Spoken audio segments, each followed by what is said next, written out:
is the host of the longest-running program in television history, Meet the Press. His latest book, Wisdom of Our Fathers, is now available in paperback. Please welcome Tim Russert.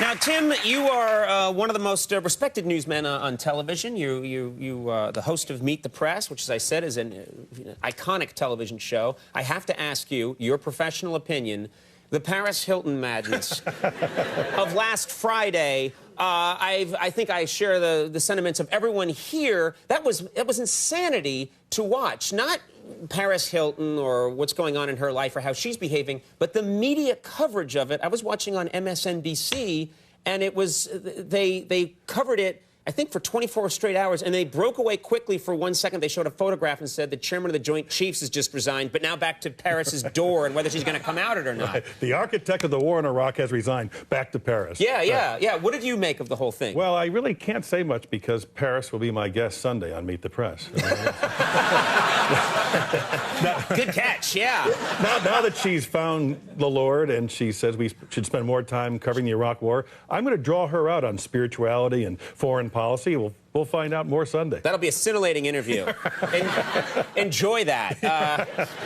But, you know, do you think, I mean, as a newsman, do you ever watch this and think, okay, the wheels are off the apple cart, the trolley's off the tracks. I'll come up with more analogies in a minute, but this whole thing is falling apart. Do you feel that way? Stop. Yeah, and people on the air are making fun of it, saying, why are we doing this? But they're still doing it. Well, answer the question. Why are you doing it? Yeah.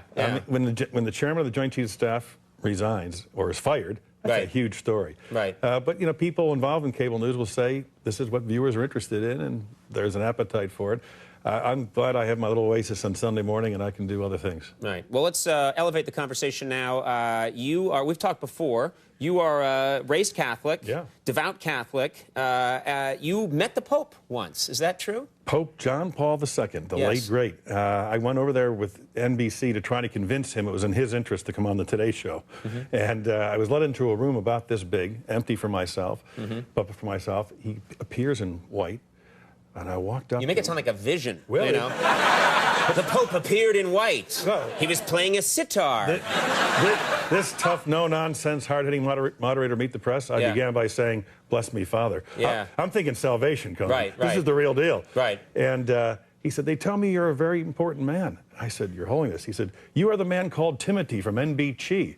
I said, please remember this face. I said, but Your Holiness, there's only two of us in this room, and I'm a very distant second. He put his hands on my shoulders, looked me in the eye, and said, right. Now, that's humility. Yeah. Not lacking in confidence. You had a private audience with him once, is that right? I mean, that was a room full of, but you once got to talk to him in private. I did. I had read that his motto was totus tuus, which is Latin for all yours.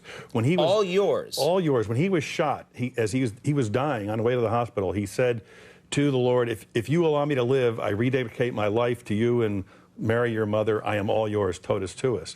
So I had a little tiny T-shirt. By the way, that is not what I would say if I were shot. What's Latin for, I kill you, you bastard? That's what I would say. But anyway, so it's called totus? Totus tuus. And so I had a T-shirt made up and put on my son, young Luke, baby Luke back then, and I'm holding this baby with a totus tuus, and the Pope makes a beeline for my son. Comes over, picks him up. Very nice, very nice. Well, I'm rolling. Is he Dracula in your scenario? Very nice. Very nice. You are not going to make it upstairs with that. Keep it going, man. Yeah. Bye-bye, Conan. Trust me, I screwed that one up a long time ago. That was episode 2 that deal went south. You ate meat on Friday? Yeah, that bad. Now, you mentioned your son, your boy. Your son is working here now as an intern, I'm told. He is an intern for the Late Night with Conan O'Brien. He called me out. He's a great kid. He's got a double major at Boston College. He wants to go on to graduate school in international relations. And I said, what do you want to do this summer? He said, I want to be an intern for Conan O'Brien. I said, what? I said, what, are you waitlisted to catch a predator? I mean, what? Body blow! Now who's not getting upstairs? No, the kids, they love it, man. They love it. Is he having a good time? You have an amazing time. I don't think I've spoken to him yet. They keep me, I'm in a secluded chamber for most of the day. You're in your bubble. Yeah, I'm in my bubble. And I am told I'm the first guest to arrive without a posse, without an entourage. You know, everybody here shows up with an entourage. I came alone. I want to ask you that because you're the host of Meet the Press, and you have the biggest people in the world coming on the show.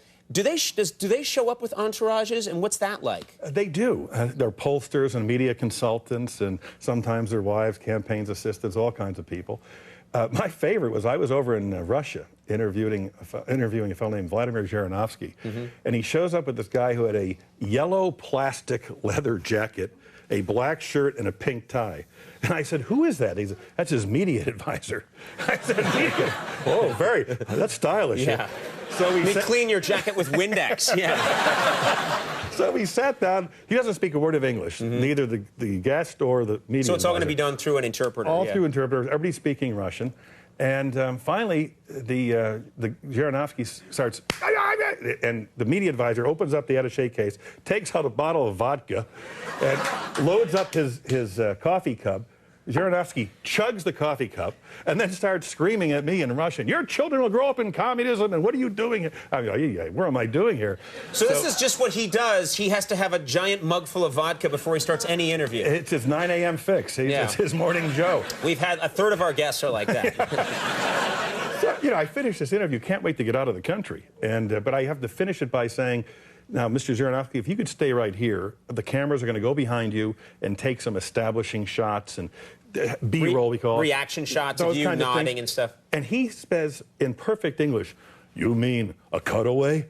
The only English he knew was cutaway. That's the world, in the entire, globe, everybody knows the cutaway. Right. Yeah, that's something you can be assured of. I'm told there's this, and I've been hearing about it a lot at NBC. Maybe you're in on this. There's going to be this giant eco-friendly concert to promote 4th of July, Fourth of July. Live Earth. Al Gore, Live Earth. This is going to promote the greening of the planet and efforts to be, carbon neutral, the whole 9 yards. Are you going to go to this concert? I think I have to break out the tie-dye and headband and be there. I mean, I went to Things have changed, Tim.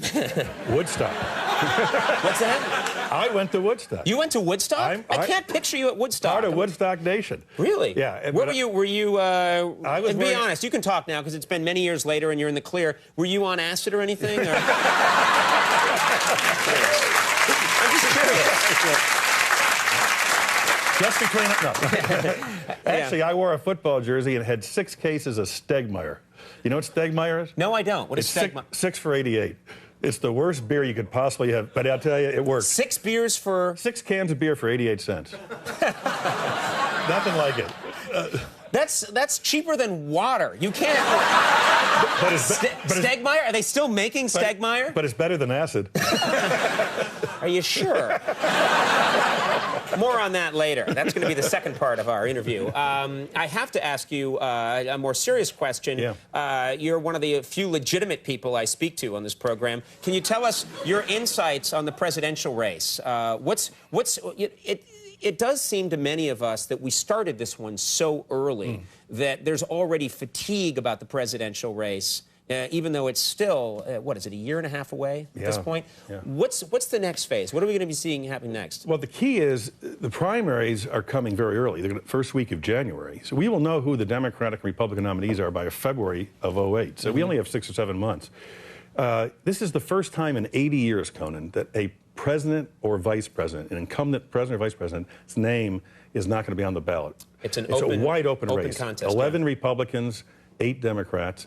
Republican side, John McCain, Mitt Romney, Rudy Giuliani, and now Fred Thompson of Law and Order fame, he's number 2 in the polls. I'm voting for David Caruso myself.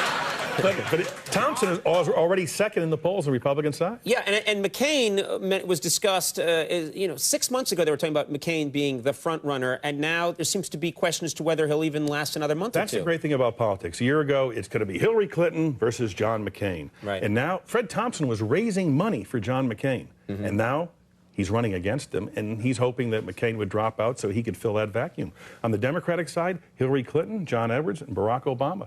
Barack Obama I believe in 2 weeks we'll have new numbers, we'll raise more money, and have more donors than Hillary Clinton. Now, really? He'll have more money than Hillary Clinton with her head start and connections? Raise more money and have more donors. She's still ahead in the polls. Right. But he is running in second place, and this is going to be an amazing fall. His whole campaign, Obama's campaign, is it's time to turn the page. Time to turn the page. He keeps saying that over and over again, suggesting to voters, every election since 1980, we've had either a Bush or a Clinton on the ballot. And Obama's strategy is Clintons and Bushes, it's time, no more dynasties, it's time for something new.